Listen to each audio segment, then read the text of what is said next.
Welcome to Farming for Health, where Farmer Lee Jones and I talk with leaders in food, farming, and health and wellness to spread knowledge and inspire a plant-forward future, starting now.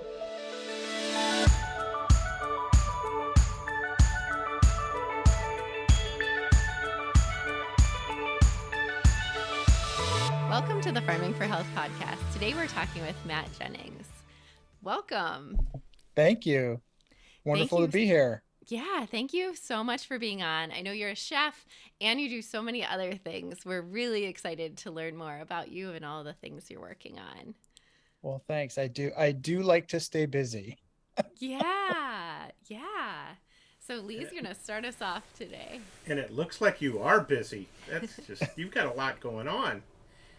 Yeah, not afraid to take projects on. It's kind of it's good because it's distracting, right? It keeps you it keeps you focused on other things. So yeah, all's well. Chef Matt, I'm curious. I want to know whatever got you started in this, in the culinary and to become a chef from the early days on. When did it hit you that that's what you wanted to do? Well, I started cooking at 14 as a summer job. It was my first summer job. Actually, I wasn't cooking off the bat. I was scrubbing dishes and Right. emptying trash and folding newspapers in the back of a little local grocery store that we had in town. But that grocery store owner owned a little bistro next door, and so I kind of would walk by the back kitchen door and look in at all the cooks in there, and I always wanted to get in there. Looked like so much fun. So that was kind of my foray into the business, and I went back every summer as a kid and worked there, kind of eventually working my way up. Then attempted liberal arts college, which was a massive fail on many levels.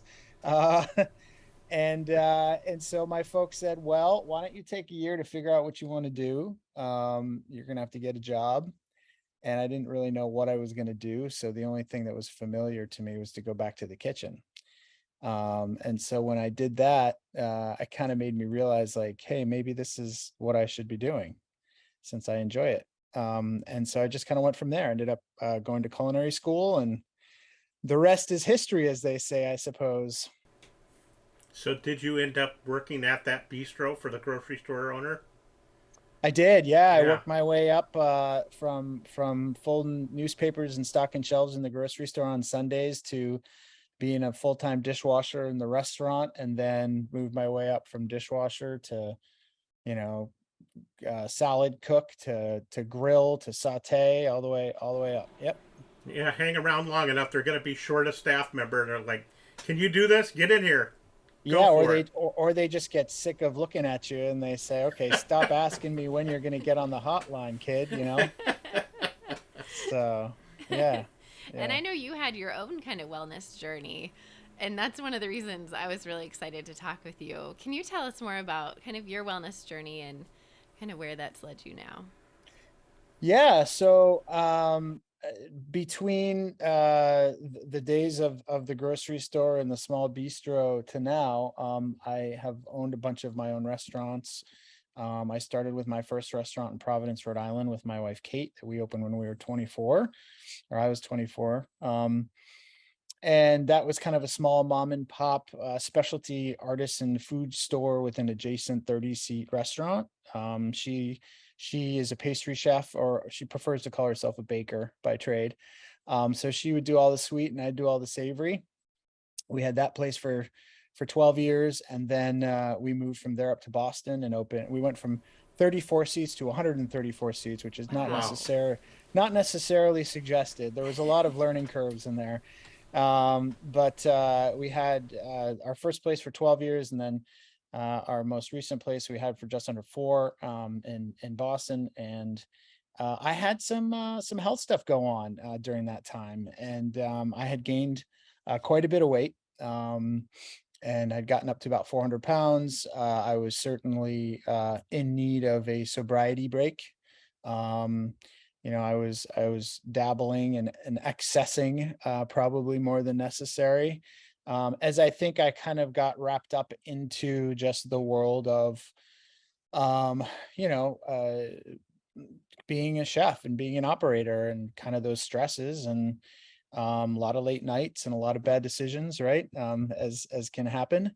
And so one thing led to another, and I had a kind of an aha moment in 2016, when everything kind of came to light, and unfortunately ended up in the hospital. And Kate and I kind of looked at each other and we said, "What are we really doing here?"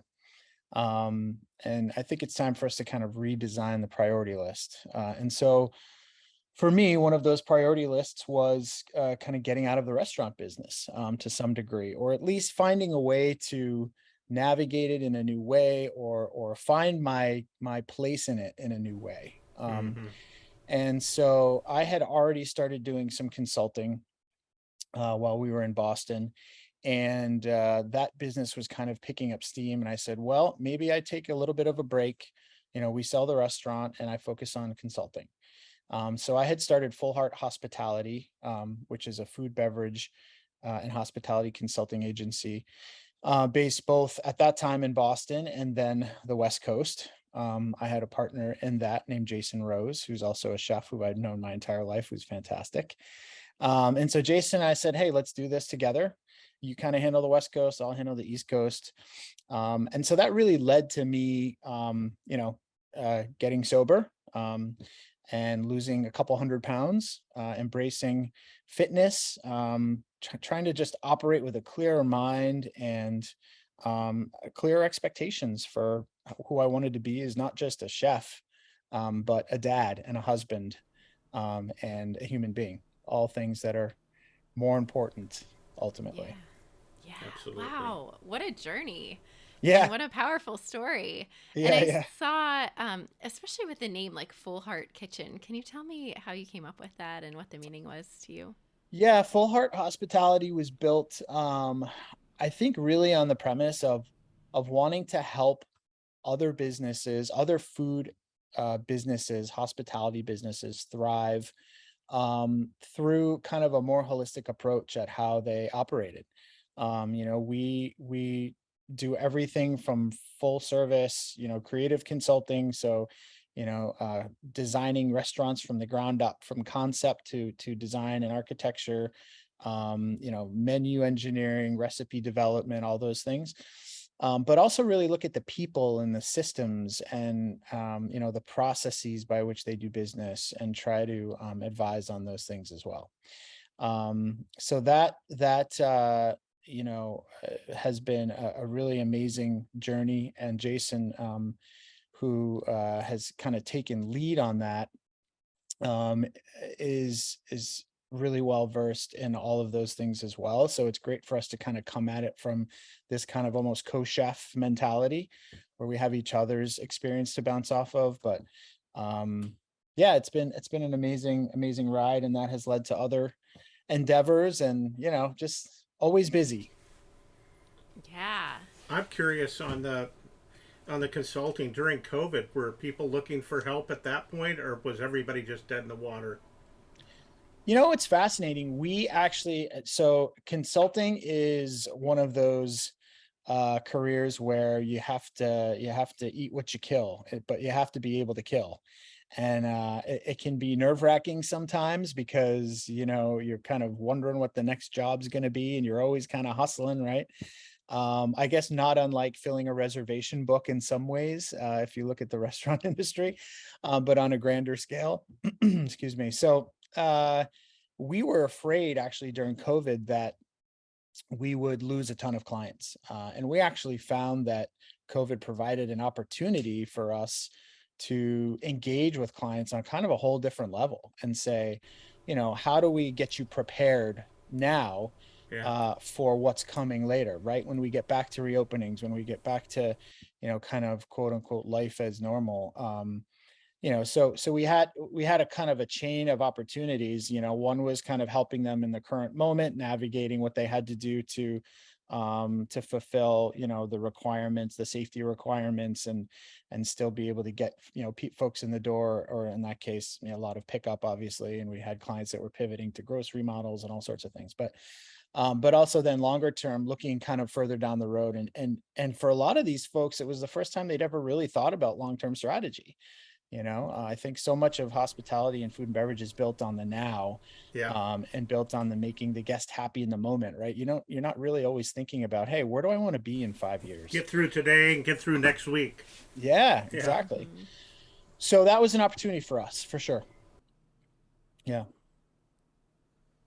Yeah, that's incredible. And so at least one of the interviews I heard with you, you were working in healthy living as the VP of culinary at Full Heart. Are you still working on that?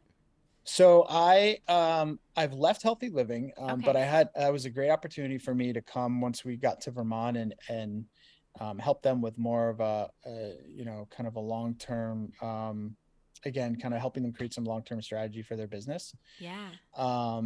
It's funny, Full Heart, has had a lot of really interesting clients, many of whom have come back to us for additional, scopes of work or additional assistance with projects as they move forward. We like that about the consulting business. Like, I always prefer to try and keep people in the family, and check in with them. Like, we've never viewed that business model as a kind of like, here's our scope of deliverables and then we walk away. We kind of like to be available for whatever it is that they need. So that's certainly always kind of been there, and something I've been working on. I started to, when we moved to Vermont, we bought this really amazing little piece of property that needed a ton of work. But the reason I fell in love with it was because it had a barn. And so I looked at it and I said, well, I know what I could do in that barn. So I built a commercial kitchen in our barn. So that is Red Barn Kitchen. And that allows us to, we grow now a bunch of stuff on the property, enough, just about enough to support it in the summer season and the growing season, exclusively from here. So we're raising animals, we're growing vegetables, we're doing catering offsite, we're doing some events on site. I'm doing some cooking classes, some special events. So that's been kind of a side hustle that's been really busy. That's only been about a year. And then I've also been doing a bunch of work with our friend Andrew Zimmern, who owns Passport Hospitality and Food Works and Intuitive Content, is a kind of a online and TV food personality and chef extraordinaire, and I've been helping him out a lot through some of his projects. So there's always stuff going on. Always stuff going on. Yeah, it seems like you have no lack of things to do right now. Andrew's great. He's been a good friend to the farm for a long time. So He is. I think a lot of them. Yeah, I saw in fact, I think you mentioned the Red Barn concept in one of your earlier podcasts. I was curious. We had Red Barn here. It was a chicken place. There was one in Ashland. Amy, do you ever remember any of those? No. Yeah, they were great. I mean, and there was one in Sandusky. It was like a barn, and it was a building that was shaped like a barn, and they were red, and it was the best fried chicken around. But when I saw that, heard you mention the Red Barn concept, I'm like, okay, what is he up to now? So Yeah. I'm surprised you're not in overalls today. I know. Well, Lee, as you can imagine, it's starting to get a little cool here. I bet. Vermont, Have you had a frost? We just had our first one last night. Did you? My condolences. Yeah, it's officially over. But in a way, I'm kind of ready. We had such an incredible growing season this year, and we just, it never ceases to amaze me from just such an elemental level. Like, you put something in the ground and you take care of it, and something amazing happens. And Isn't it a miracle every year? It just blows my mind every year. I'm so grateful. And, we had such good luck this year. The weather was really great. We had a lot of rain, but, so we grew a bunch of stuff and raised some animals this year. We didn't have hogs, but we've got the chickens, and we've given sheep a try and all sorts of things. So that's awesome. Yeah. That is. How has your cooking changed kind of over time? Like, based on, starting out where you were and now having your own farm and your own like That's a kitchen in good, the great barn? question. It's a really great question. I think if anything, it's probably made me really appreciate, ingredients more than ever, and I've always appreciated ingredients. That's kind of one of the things my cooking is built on is a reverence for ingredients and where they come from, and letting the food really speak for itself through my cooking. I don't like to cover it up with a lot of stuff. I'm pretty technique focused, but in a way that allows, the food to really tell its own story. Um, and now, I mean, we raised some hogs this last year, not this summer, but last summer. Um, English saddleback hogs that I was able to get some piglets from a local friend, and they were just so beautiful. And the appreciation I had for the process of taking them all the way from piglet to harvest and preparing them all myself. Right, I did all my own butchery.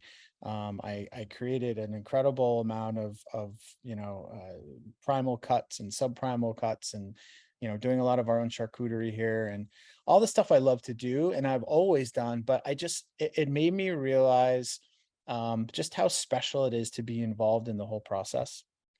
So I think if anything, it's just given me more gratitude. Mm, Um, so yeah, I'm yeah. grateful. Oh, that's beautiful. And I think one of the things I kind of hear like overlying your story is kind of this element of like mindfulness. And as you kind of have progressed along your journey, how does like mindfulness play into like your experience of food as you've become like more connected with growing it and, being part of the process? Yeah, I think for me, the most important part of food in my life is that it creates an opportunity for conviviality. It creates an opportunity for conversation, right? It kind of is the thing that brings us together, allows us to have great conversations with one another, to connect on like a really primal, visceral level. And I think that's really unique to food, beverage, culinary, right? And that's a language, that's a love language for me. And I think if you're in this business, I think you understand that, from the inside looking out. But it's our job as growers, as chefs, to try and teach other people that love language. Um, and I really believe in that, and I think that's kind of what my life has been built on is using food as a way to develop relationships, Mm-hmm. you know? And that's probably the most important thing to me. Well, I can imagine, you know, because I'm always preaching this, you know, what's your favorite food? It's what's in season. And I can imagine the seasonal sensitivity for you has really become hyper focused now as you're raising the products and raising the pork and the chickens and all of this. It's really tightened your vision on those menus are dictated by what Mother Nature's giving you today. Yeah, absolutely. And educating yourself more, right? I mean, Yeah. I remember when we came out to see you, I don't know if you remember this, but Yeah, of course. yeah, we came out, Jason and I came out with Whole Foods, I think at that time, and we were doing some work with you guys on the farm. And I remember the product coming in, right? And seeing things I hadn't seen before, or and having you guys be there to kind of talk us through everything, and understanding the significance that each of the items had. And I think that's it in a nutshell, right? That experience. And being able to create those experiences and provide those experience, um and hone in on that is really special. And I think taking those opportunities to educate yourself about the product. And I've learned so much about seeds in the last couple of years, right, that I never really knew. It keeps you're able to drill down further and further and further the more you pay attention. Yeah, for sure. And with that kind of in mind, so it's fall right now. What are you most excited about that you're growing? Well, let's see. We have amazing peppers right now. And I just harvested a bunch of habanadas, some beautiful jalapenos, some really nice like hardy anchos that we did this year. So we've got this really unique mix of peppers. I've got this Hungarian wax that was just beautiful. Just some really interesting mixes. It's kind of been one of the things I've been probably the most excited about as we've been growing over the last few years, and starting to understand, the culture and the history of peppers and chiles, and being able to bring those here.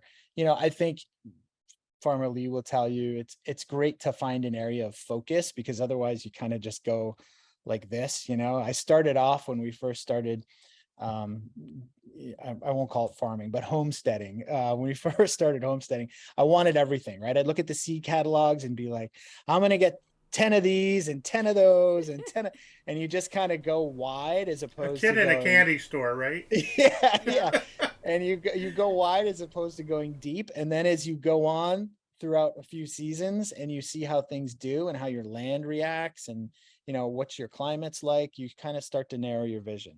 Yeah. So for us, it's peppers. Um, it is brassicas. I love growing brassicas. We pulled a bunch of kale just a couple days ago. We've got Brussels right now that are popping off and are beautiful. Mustards do really well for us. Cabbages. I have so much kimchi right now. I can't even tell you. Like, I made so much. I think I literally made like a couple 100 pounds of kimchi this year. Oh my Wow. gosh. I think learning your, uh, trying to find some focus, right? Kind of learning your specialty when it comes to farming, for me, has been super, super necessary and helpful. Otherwise, Yeah. I'm all over the place. I feel you. I'm still there. I still order everything in the seat catalog. So I need to channel some of you. It's hard. It's It hard, It is. It's is. so exciting when they come. especially when you've got access to great seeds, and Yeah. now more than ever, there's access for everybody to really great seeds, Right. and to, seed saving programs and heirloom seeds. And our friends at Blue Hill sent us a lot of their kind of like early tests, right? That they were doing with some interesting varieties they were bringing back. So it's a whole nother world. I don't pretend to know nearly as much about it as I should, but it's been a blast. That's awesome. What are you going to make with all those peppers? I'm so Yeah, interested. I'm curious about that Yeah. too. Well, I've dried a bunch this year, which I'm excited about. So I'm going to do this kind of like, I'm trying. One of the things I've been really into over the last couple of years is developing kind of my own spices, Ooh. and creating some kind of customized spice blends. So the dried chili is one of them. I'm going to do a couple different varieties of like dried chili spice blends that I will use, and hopefully, be able to give out to other people as well. Um, what else? I mentioned the kimchi. We have a ton of sauerkraut. I actually just made a big batch of sauerkraut too, which was really delicious. I did like 2-week fermentation on it, and it's just super tangy and Oh, awesome for yum. putting on all sorts of things. So, I mean, I'm always just kind of playing, I am lucky that I kind of can spend my weekends when I'm not at, my kids' football, soccer, and baseball games. I can just be in the kitchen, in the barn, messing around. So That's so awesome. And I love ferments. So I'm excited. We're just starting to get into some ferments here. We're doing a partnership and just started with pickles, and we're going to do some hot sauce. But tell me about, what is your plan for like hundreds of pounds of kimchi? And like, how did you get it's a into great question. fermentation? Yeah. And Well, I'm so excited. And this is part of the problem, right? Is like then I get so excited and I'm like, I'm yeah. just gonna make it. So my plan is I'm gonna sell it. So Okay, cool. Red Barn will be, so we do a few different things. We do private events and catering, but in the fall I start doing this thing called I'll start doing Family Meal Fridays. So Oh, nice. Fridays I do basically like a pre-order meal kit subscription type thing, where people can purchase it online. They can come pick it up on Fridays. I stock our, veritable pantry with a bunch of other items so they can like add on if they're here for convenience sake. So it'll start to work its way into some of that stuff. I also will hopefully get it at some point on the shelves somewhere. I've been kind of Yeah. looking into labeling and all that sort of stuff. I'd like to kind of perhaps, do the farmers market thing with stuff like that at some point. We'll see. I don't know. Cool. It all depends on what kind of time I'm allowed, Yeah. Why do but you eat love? a lot of it. The answer is Yeah. eat a lot of it. That's what I was just Give some gonna say. away, right? Develop Yeah. better relationships with all of our neighbors by giving them kimchi, right? So, Yeah, you're gonna have a bunch of really good friends all around you. right. Why do you like it? Like, do you eat it for health? Do you like it just because of the flavor? Like, what do you like about fermentation? Yeah, I mean, I love all of those items. I think it started for me really simply with pickles, and our first restaurant, we kind of got into, making our own bread and butter pickles. This was probably like 20 some odd years ago, and so that was exciting. And then that led to, lacto fermented vegetables, and kind of understanding that whole process.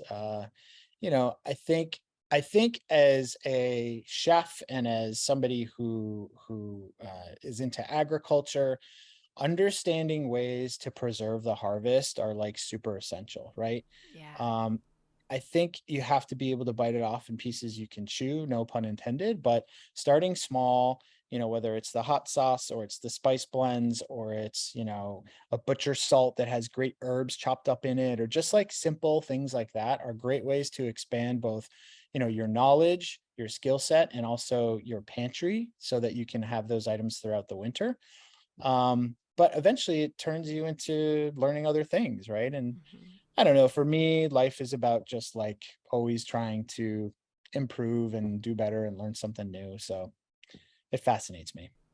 I love that. And that's fermentation's one of the safest preservation techniques and keeps more nutrients than any other technique. But I think it has that little element of like scariness. Like people are scared that Totally. it's gonna go all wrong. How did you have any like mishaps or has it all been Oh my smooth God. sailing? No, we've always there's I think anybody who gets into the craft of fermentation has some sort of mishaps. I don't know if it's a mishap, but it's a funny story. One of the first times I made fish sauce Hmm. was at our first restaurant, Farmstead in Providence, and I had these beautiful ceramic, these big round ceramic containers that I kept underneath the basement stairs, and I would make make fish sauce in there, and the place smelled like nothing you've ever smelled. And finally, my wife, after having to go up and down the stairs 100 times a day, was like, "Hey, listen, I get it. Like, this is great that you're into this, but this has got to go somewhere else. It's got to move. We got to get this out of here." People are starting to ask tail shop, like, what's happening. So, yeah, That's I'll funny. never, I'll never forget the fish sauce. Yeah. Oh my gosh. I can only imagine. I've been curious to ask you, Matt, especially with your journey that you've had, personally and professionally, for 40 years at the Chef's Garden, the three most important things we heard from chefs was flavor, flavor, flavor. And of course, reduce the chemicals, do it naturally, but Hmm. focus on the flavor. But we obviously feel and see a shift and a trend, and of course that's why we're so excited about having Dr. Amy on the team now at the farm. But I think that there's what we're seeing is this expectation of it being great food, but also healthy. And I just kind of would Yeah. like to know how that's really affected and what your thoughts are on that. No, you're absolutely right. And I think, what's really interesting about that is I feel like we're kind of at this nexus right now, with food, uh, the understanding, the general consumer understanding that really delicious food can also be really good for you, right? And I don't think we've necessarily had that moment before in our country's culinary history.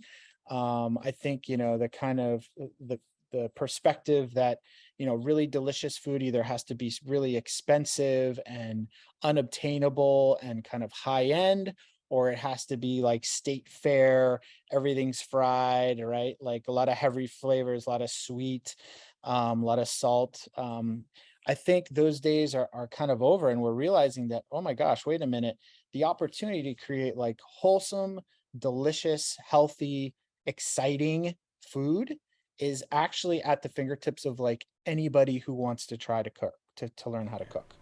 You can go to farmers markets are more accessible now, right? I think that even your average, most stores, most retail stores, most grocery stores have some sort of, local food section, or there's, kind of they're starting to carry products that are made in a way that's a little bit more thoughtful, that have more natural ingredients.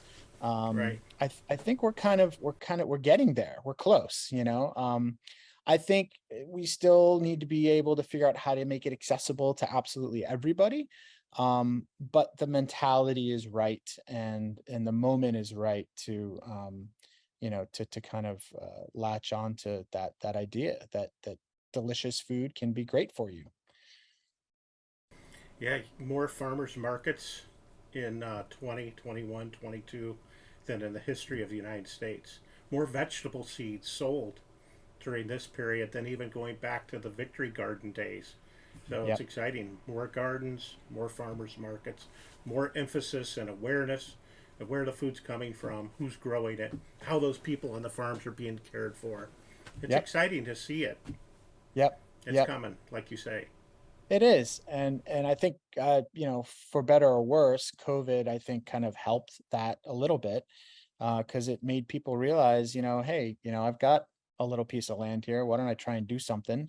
Or I've got a garden, or a neighbor with a garden, or there's a community garden down the road. Maybe I can look into getting a plot, whatever it is. Yeah, It encouraged people, I think, a little bit. yeah, for sure. Yeah. Fear will Absolutely. do that. Yeah. Yeah. Yeah. Yeah. I saw recently on social media you took a break from social media, and that's, I think, a big thing. Can you tell me a little bit about why you did that, and kind of why that was important to you?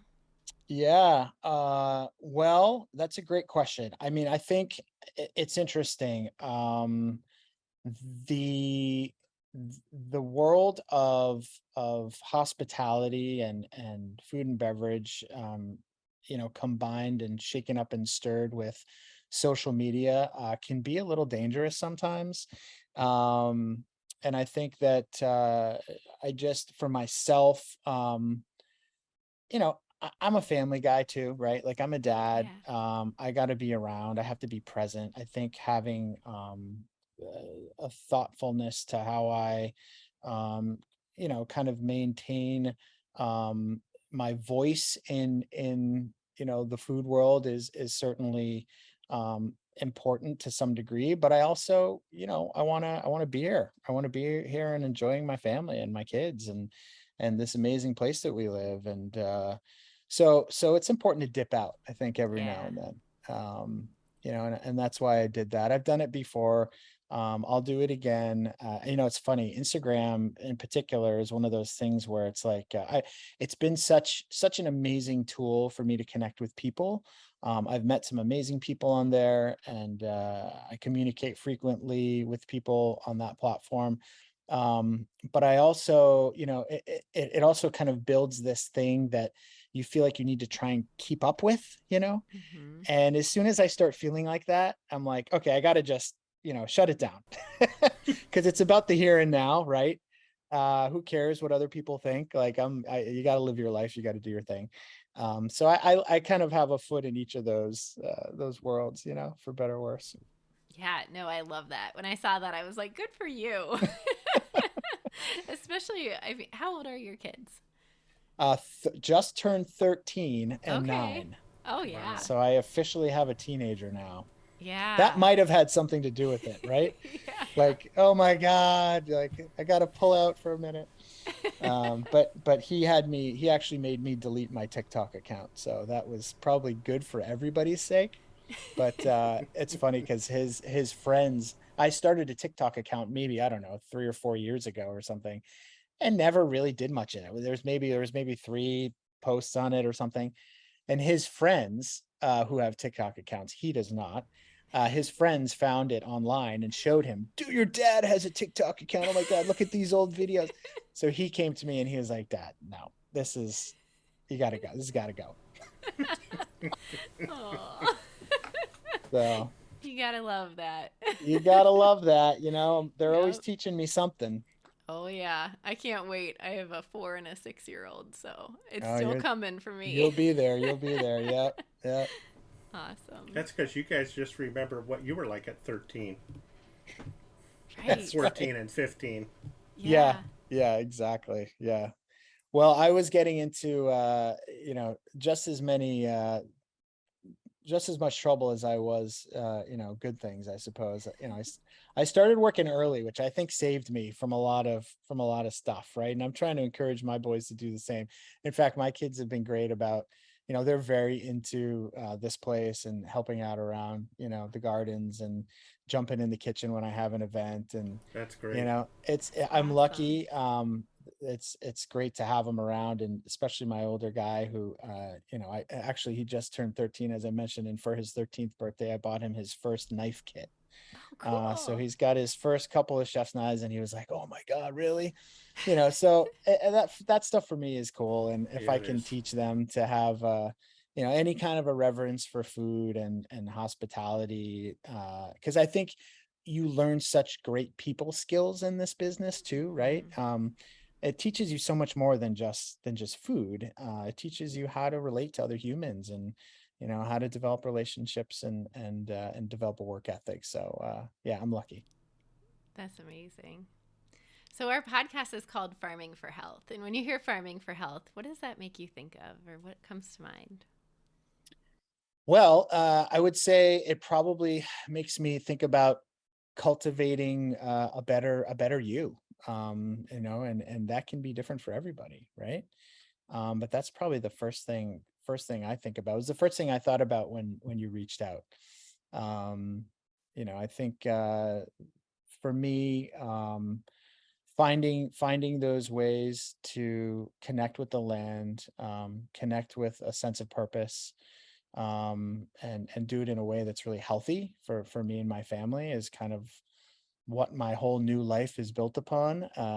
And so I connected with that name immediately. Awesome.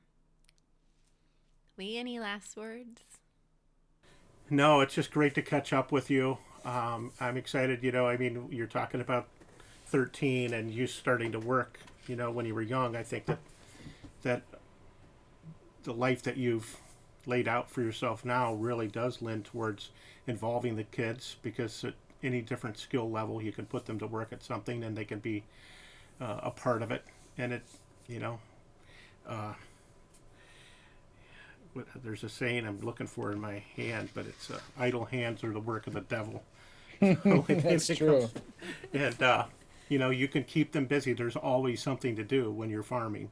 So, and then when you tie Always. cooking to that too, like you guys can be as busy as you want to be. Yeah, yeah, it is true. And yeah, I think I look forward to seeing how it kind of unravels. I created the kitchen in the barn as a way for me to just have my hands in product and be connected in a way Right. that I'm not necessarily in the day to day through the ways that I'm still involved in the industry. And so we'll see what happens. There's no expectations. We feel blessed to be able to have the opportunity to do something like that, where it's like, okay, let's see what needs we can fulfill, kind of what our avenues going to be for it, and we'll just kind of go from there and watch it grow. And so that's been really rewarding. So yeah, between all these things, there's not very many quiet moments, especially having raising 2 boys in the house. You can I thought imagine. maybe you were going to say with 6 roosters or something. Yeah, 20 chickens, 2 boys, a couple dogs. There's a lot happening. But yeah, but it's a blessing to be here and having the ability to kind of rework my life into a way that is like sustainable for me and my family. Yeah. But that I can still be involved in food, and I can still be involved in really great projects, and and still get out there and shake my tail feathers and cook every now and then. It's kind of fun too. So That's amazing. Well, yeah. thank you so much for joining us on the podcast today. It's been so fun talking with you. Thank you guys. I really appreciate the opportunity. Chef, And Lee, I'm coming back to see you. So okay. I'll shoot you a text or something. All right, you do that, Chef Matt. Great to see you. Great to catch up. We'd love Thanks, to have you Farmer at the Lee. farm. Stay your course. When Will do, will you're do. putting your rows in, don't look back. Yeah. Well, you know what? We have 300-foot beds that they're Yeah. the kind of the focus of our spot. And on the first bed, Kate planted a ton of sunflowers this year, and they were in so early I didn't even see them. So I was driving around with the tractor Oh doing no, you plowed them under. chores, went right over them. Oh, no. I got home. She got home. She's like, "What happened to all the sunflowers?" I said, "What do you mean the sunflowers?" So, still learning, still One learning. last question. Can you get more sunflowers in a crooked row or a straight row? Is that a trick question? I feel like, the end of these podcasts, sometimes they're like, oh, we're going to finish the session with a little trivia question for you. We're going to ask these really quick. No, I have no idea. Oh Good to see you, man. I'm proud of you. You Take too. care. Thank you. Take Yeah, care. Yes, see ya. thank Bye. you so much. Bye. Bye. Thank you for listening to Farming for Health. We hope that you enjoyed this episode. Connect with Farmer Lee Jones and I on Instagram and Facebook.